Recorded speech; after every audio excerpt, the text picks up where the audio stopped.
Southwest England, sleepy market town, still largely white Middle England type population, Women's Institute, St John's Ambulance, local farmers market, you get the picture. Walked into a local butcher's to buy some locally sourced meat, and while being served, casually joked to him that I hoped his lamb wasn't halal.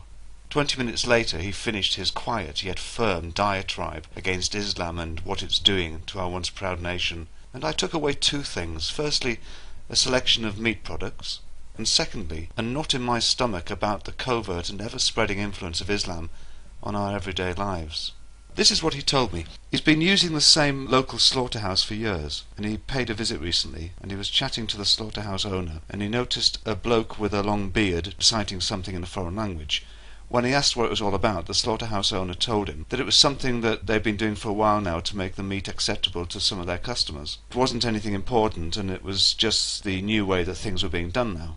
Well, Mr. Butcher saw quite quickly what the game was, and immediately cancelled his contract with that slaughterhouse and went to another local slaughterhouse, which had reassured him that cutting open the throats of their animals and paying some clown to recite a meaningless Arabic phrase each time was not something that they would consider doing, whether or not it was requested by some of their customers.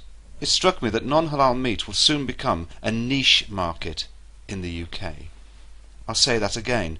It struck me that non-halal meat will soon become a niche market in the UK.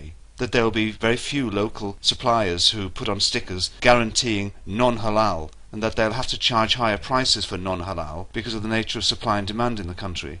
People are more bothered by the ownership of our forests and woods than by the insidious infection of our nation's food with 7th century religious bullshit. And can it be argued that halal meat is only the thin end of the wedge? Well, it's not even thin anymore. The thin end has actually slipped up our communal subconscious long ago. Already over 70% of New Zealand lamb imported into the UK is halal. Waitrose, Marks & Spencer, Tesco, Sainsbury's, the Co-op, Domino's, Pizza Hut, KFC, Nando's, Subway, on and on and on. They're all using halal meat, and they're not telling the customers. Try to get a kebab or a pizza or a burger or a sandwich from a supplier who will guarantee that there is no halal meat in it. My local butcher told me that he thought there were 3 problems with this halal stuff. Firstly, it was barbarian and cruel to the animal. Secondly, it was wrong that religion should dictate what happens to ordinary people's food in our country. And thirdly, and perhaps most worryingly, that it was unconscionable that the government forces food producers to put so much information onto the packaging, but fails to insist that the words halal or non-halal are put on it to give a buyer a choice in this matter.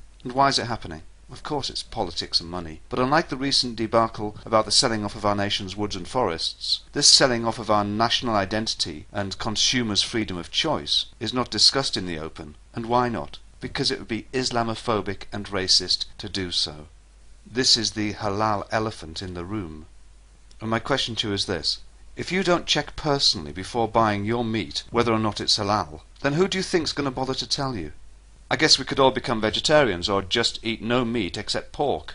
But then again, why not go the whole hog and just convert to Islam? What a joke, eh? You still have a choice in your religious affiliation, but guess what? Your grandchildren probably won't if things continue as they are.